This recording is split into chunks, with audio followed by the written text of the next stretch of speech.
My presentation combines two pieces of work that I did from 2003. They both address issues of cultural representation through the medium of photographic portraiture and focus on the way that the West view the other, in quotes. In my case, how they perceive the Chinese and the Orientals from the end of the 19th century. Then the second part of my presentation is my response to this colonial gaze, and both of my projects have been translated into book forms.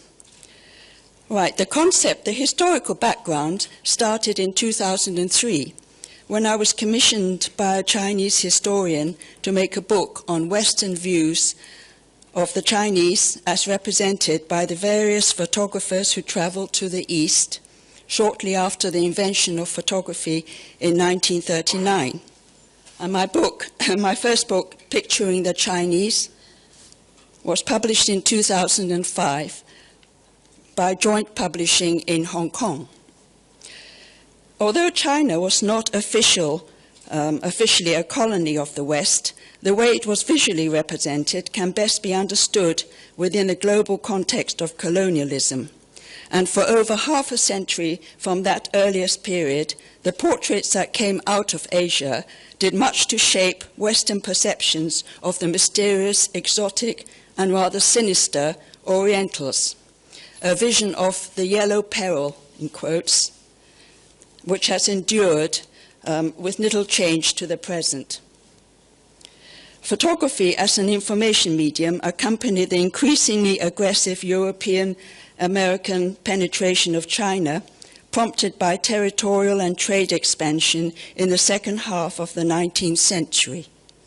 The foreign incursion included scientists of interdisciplinary subjects who required photographic documents for their medical, their ethnographical, their anthropological, their botanical and geological specimens for their own research agenda. So their subsequent categorization of human types and customs set a systematic formula for measuring the strange physicality and cultural behavior of peoples across China and the other colonies such as Africa and India. So during my research in locating photographic evidence of Western photography in China, I came across late 19th and earlier 20th century postcards on sale at annual postcard fairs in London and around the UK. And there, in the postcard fairs, I found early photographic postcards from foreign lands, sometimes hand-colored before printing, showing exotic peoples and customs. Some extreme scenes, for example, of punishment by criminals by decapitation or other forms of barbaric torture and deaths, and even that's a form of punishment in China. And then you get embellished postcards like this, which is most peculiar, and I couldn't understand the writing on the right-hand side, but I think it's either Danish or Swedish or something. Is it German? What does it say? Yeah, I couldn't make that out. But what was strange was the fact that the photograph was of prisoners, and yet they embellished it with flowers and other things to make it a pretty postcard, which they sent back home to the UK, to the West. I also found pictures of opium smokers, very popular subject. There were beggars. That's a picture by John Thompson, which some of you may know. And laborers and sedan chair bearers. And this title was very interesting. China, Human Beasts of Burden. So these postcard fairs that I went to were quite interesting, and I noticed, actually, as a side observation, that most of the visitors, well, 80% of the visitors were male, and the most popular subjects on sale were military postcards and pin-ups. And I think my next project will be postcards, called perverse postcards, I think.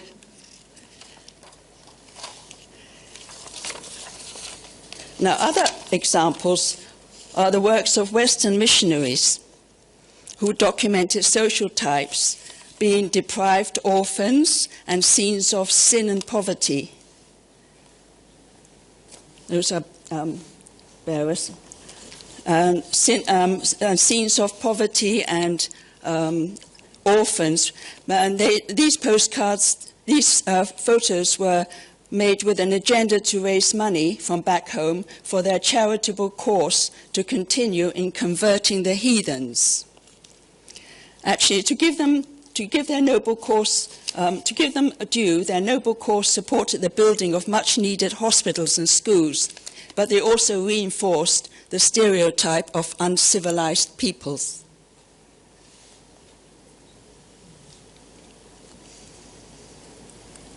Many missionaries went to China in the late 19th century. And there were also pictures of courtesans, but the courtesans were very clever because they made use of their pictures for promoting their business. During the period of the mid-19th century, China endured devastating conflicts with the Western powers through losing the Opium Wars, followed by the concession of the treaty ports being forcibly opened to trade and military expansion from the West. However, the effects of new science and technology were swiftly adopted by the Chinese. For example, photographic skills were picked up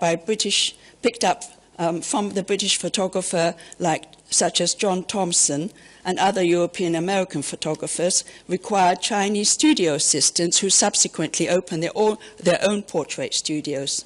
Then the larger ports such as Shanghai and Beijing soon acquired Victorian-style photographic portrait studios using embellished, painted backdrops, Persian carpets, silk curtains, pot plants, and all those other decorative props in order to portray the Chinese human subjects within a familiar, elegant setting.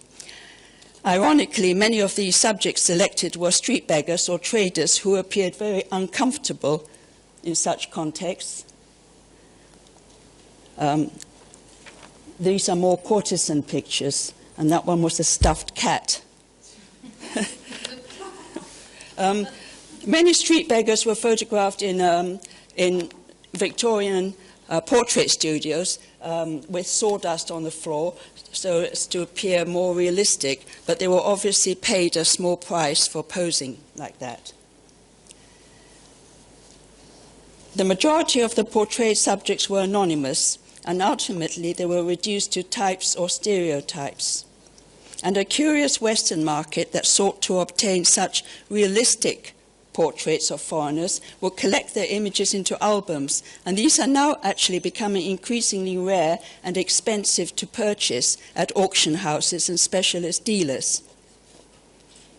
So subsequent to the publication of my book, Picturing the Chinese, I pursued the concept of cultural representation in my next project, adding a personal and ironic approach. So now I will fast forward to the 21st century and my 21st century types. This came about when I was thinking all the photographers that went to China in the Victorian period were male photographers. They were white, they were from Europe or America. And I'm Chinese and I'm a woman, so what can I do to actually address the situation and perhaps reverse their status? So an idea formed that I could perhaps build a studio, a Chinese studio, and turn the gaze back to the original colonial gazer, and so I commenced my own photographic project in 2005 with support funding from the Arts Council of England, that is. So this was to be my response as an artist to the early romanticized visions of Chinese that were represented by the Westerners. The German photographer August Sander was my inspiration with his 1920s portraiture work on peoples of the 20th century. His quote in 1931, which, quote, was, "Today with photography we can communicate our thoughts, conception and realities to all the peoples on earth. If we add the date of the year, we have the power to fix the history of the world," unquote. My own ambition wasn't to fix the history of the world, but to counterbalance the preconceptions of the Chinese people that were established over 150 years ago. So I looked into the history of studio portraiture, the symbolism behind the constructed studio and props, the literal representations that suggested class, prestige and power, and how the gaze of the photographer is reflected in the resulting constructed image. The interpretation of this final portrait is ultimately dependent on the viewer's own cultural references, which I attempted to shift through my recreation of a theatrical tableau containing diverse and contrary items to forefront my post subjects. So I tried to subvert the tradition of literal representation in the genre of studio portraiture through constructed ambiguities. During the summer of 2005, I recreated my portrait studio in the seaside town of Hastings, where I live, which some of you may know about, following the style of Victorian studios. I bought all my props in Hastings. They have a lot of antique and junk shops there, so I just scouted around for an oriental-looking table and chairs, and I even found a artificial panda skin. And then the backdrop was painted by a colleague of mine who's a theatrical designer, set designer.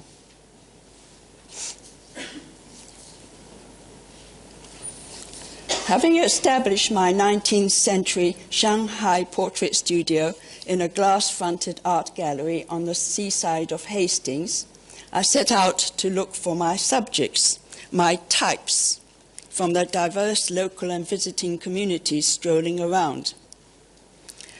People were intrigued by the exotic Oriental studio and entered to pose for me. And since this was during summer, there were a lot of visitors walking around, as well as the local inhabitants. And they cooperated when I asked them to hold the stiff, formal poses, as in the Victorian portraits.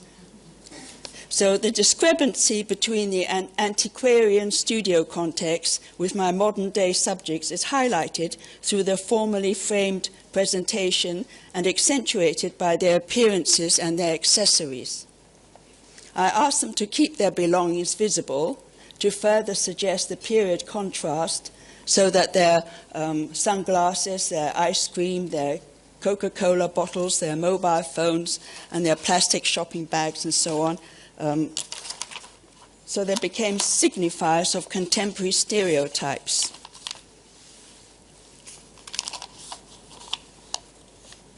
In fact, my subjects became performers in a theatrical tableau piece that has conflated time and space. And these are all normal people strolling around.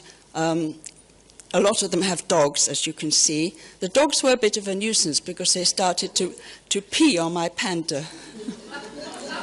which meant I had to bring it back and wash it every night.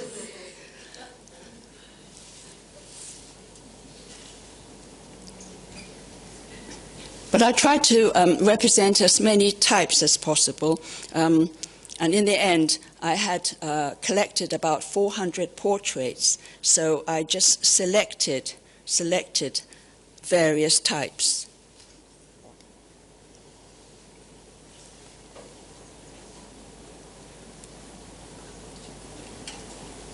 Hastings is quite cosmopolitan in the summer. You get all the visitors from all over the world because they come to see battle and the castle, Hastings Castle, the seaside, and these are local couple, and they had five dogs, and it was very difficult to keep them still. So the only way to keep them still and look at me was to bark at them. And then they all looked at me.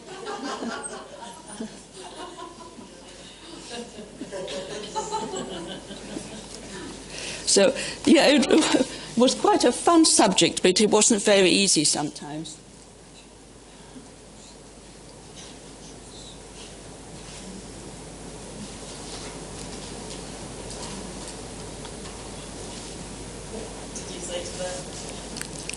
I just wondered what you said to them to get that pose.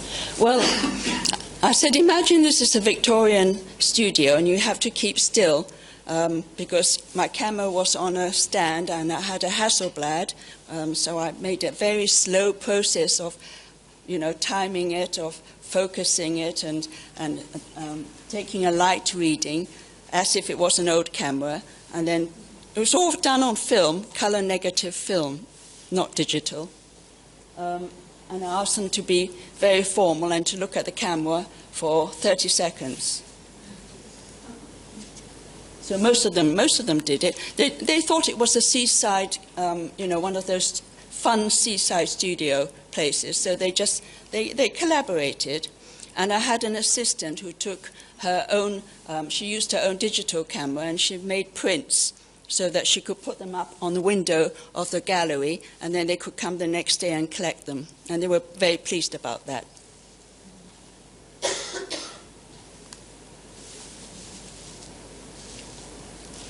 Now, mixed marriage families as well. Very diverse community in Hastings.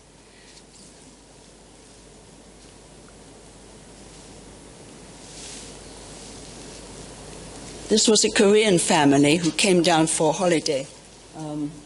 They went to London and then they took a day off to look at the castle in battle.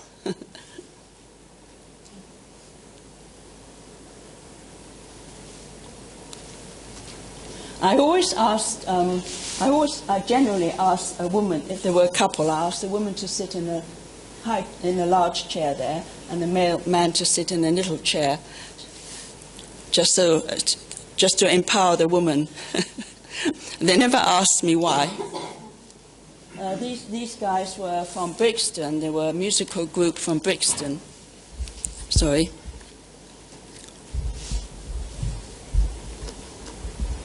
Okay. Thanks. And this was another visiting group, a family.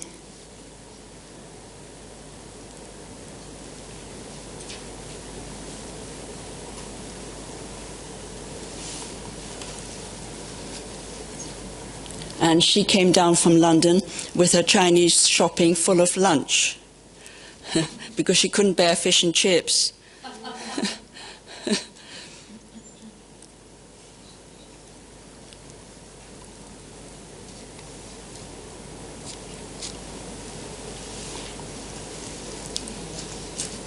There are a lot of gay couples in Hastings, and they all have dogs.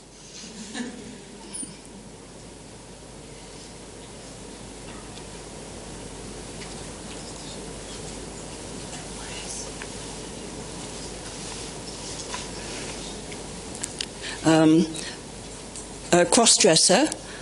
She spent a long time in the ladies' loo to get dressed up for this. And a lovely pair of guys from Turkey.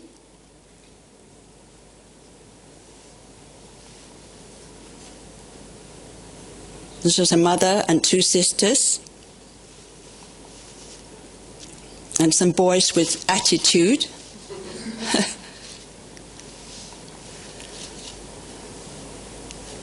More beach girls. This bodybuilder came and wanted to pose for me like this, but I wouldn't let him, so he got a bit sulky.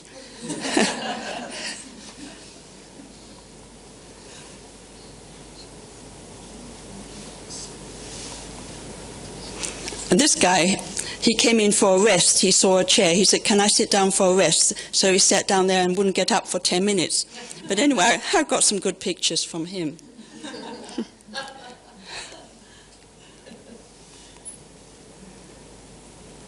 Goths, families, ice cream families. So that's, I have 400, but so you're lucky.